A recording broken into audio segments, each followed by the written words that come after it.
I put this presentation together on using research-based practices to improve educational interventions to help provide a context on why I chose the techniques and strategies we're going to be learning about throughout the semester.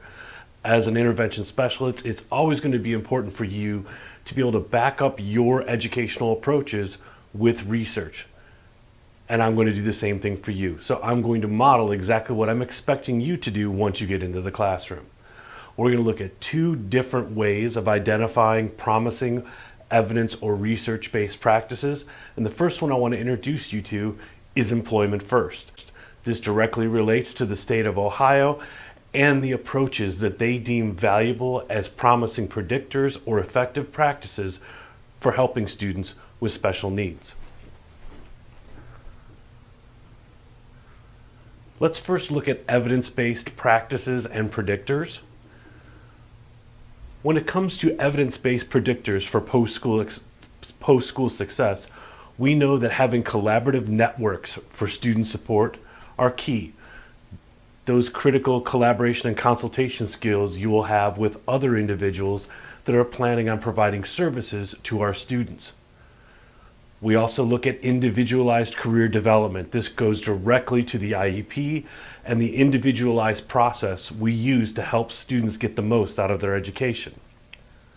We also know that authentic community-based work experience is a critical skill for our students. We see this through the Ohio Longitudinal Transition Study and from interviews conducted with students. They know that having that authentic community-based work is really going to prepare them for their post-school success. We know social skills instruction is a vital component.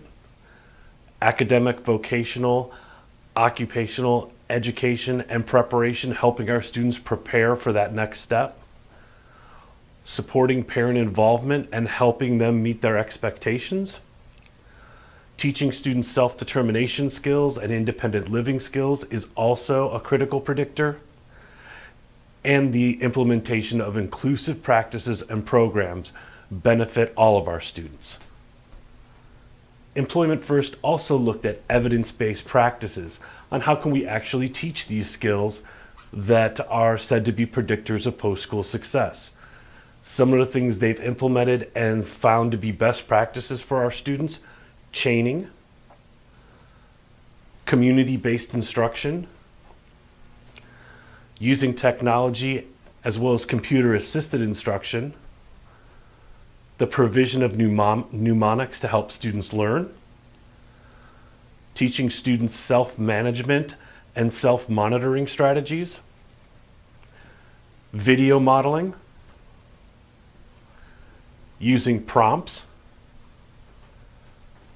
helping students become self-advocates and being self-determined, the provision of visual supports. This also includes the graphics that you guys are working on, using mobile technology, and the provision of simulations to help them learn key tasks. This is just a good overview of what Employment First has. I'm going to have you go check out their website so you can learn a little bit more. The next area I looked at was NTACT. This is the National Technical Assistance Center on Transition, and they did a fantastic job at providing evidence-based predictors and practices, and they broke it down even further.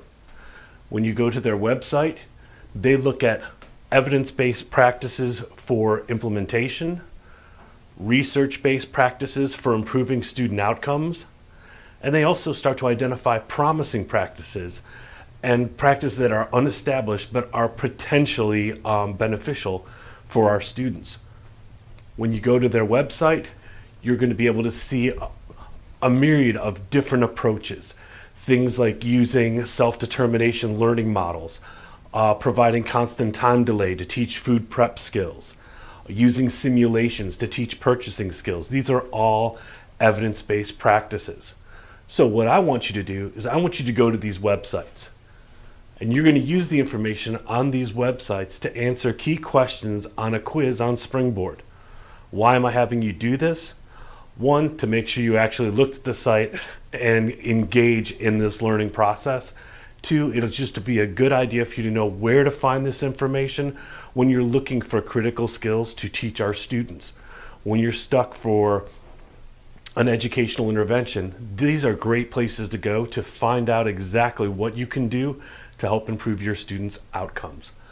Good luck on the quiz, and once again, if you ever have any questions, you know to contact me through email.